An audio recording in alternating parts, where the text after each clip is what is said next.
comment tu vas? J'espère que tu vas bien. Alors aujourd'hui j'avais envie de te faire une petite vidéo sur des conseils pour poser ton modèle parce que c'est quelque chose qui mine de rien va changer énormément la qualité de ton image finale. Donc tu peux avoir déjà une bonne lumière, tu peux avoir un bon stylisme, un bon lieu pour shooter, etc. Si la modèle ne sait pas comment poser ou si toi tu ne sais pas diriger la modèle, ça va vraiment se voir et ça va rendre la photo un peu moins bien. Donc du coup je voulais juste te donner un petit peu quelques conseils sur ce qu'il faut absolument éviter quand tu vas poser une modèle, que ce soit une modèle expérimentée ou non. Il y a des petites erreurs qu'on fait tous et qu'on a tous fait. Donc je voulais te montrer comment faire attention à ça et éviter ces erreurs pour améliorer tes photos.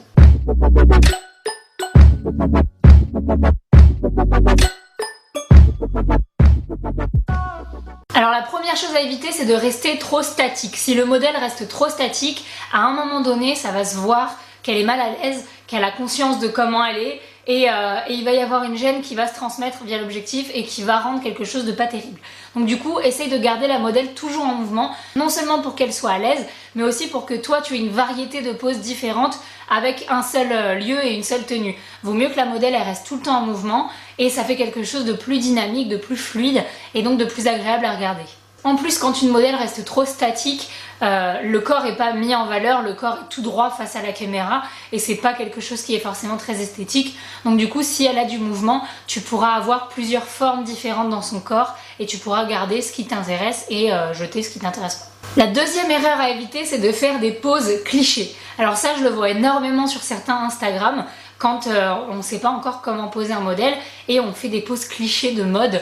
Et ça c'est à tout prix à éviter parce que déjà c'est pas des poses qui sont jolies à regarder et ensuite parce que de toute manière ça va se voir que c'est faux, que c'est forcé, donc ça sert à rien de faire ça. À la limite vous pouvez partir d'une pose un peu cliché et la décomposer et faire quelque chose de plus naturel, mais en général ça se voit que c'est juste pas du tout spontané et pas du tout naturel, donc évitez à tout prix de faire ça.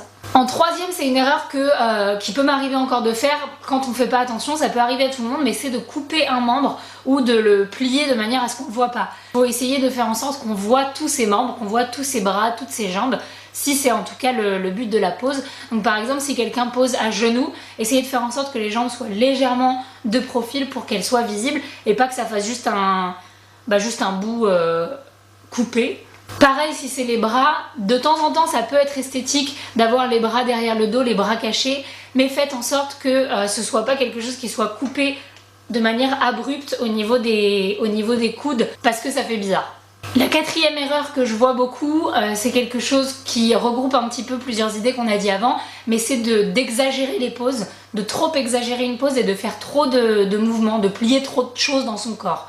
Parce que ça va donner encore une fois quelque chose de pas naturel du tout, la modèle va être mal à l'aise, ça va se voir. Donc par exemple quand vous commencez d'une pose, si vous voulez qu'elle plie les hanches, qu'elle plie la jambe, qu'elle plie un bras, allez pas plier encore l'autre bras, ça va faire trop d'informations.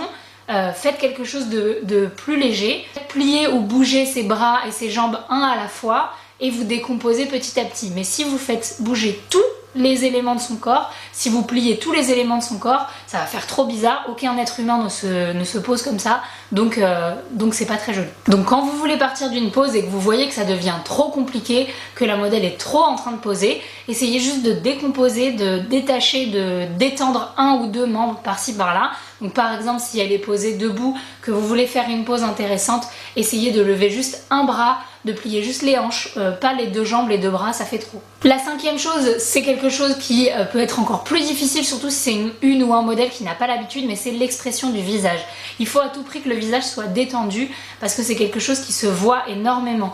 Donc quand on pose un modèle, essayez de faire en sorte qu'elle détendre un maximum sa bouche, ses yeux. Elle peut faire une petite expression, il n'y a pas de souci, un petit sourire si elle veut, mais essayez de faire en sorte qu'on ne voit pas le visage trop pincé. Pareil pour les sourires, si vous voulez un sourire, essayez de faire quelque chose d'assez naturel. Essayez soit de la faire rire, soit de lui demander de rigoler jusqu'à ce que vous voyez que ce soit vraiment spontané. Mais les sourires forcés, c'est toujours à éviter. Voilà, j'espère que cette petite vidéo t'a aidé. Je tiens à te rappeler que j'organise 2 workshops cet été, donc un à Paris et un à Toulon au mois de juin. Donc le workshop de Paris est complet aujourd'hui, mais le workshop de Toulon ne l'est pas, donc si tu veux encore t'inscrire, il y a le lien juste en dessous, je te laisse regarder. Merci d'avoir regardé cette vidéo. Moi comme d'habitude je te mets mon Instagram si tu veux voir mon travail, et si tu as des questions à me poser, si tu as des demandes de vidéos à me faire, n'hésite pas à les poser en commentaire, et comme d'habitude je te fais des bisous. Ciao!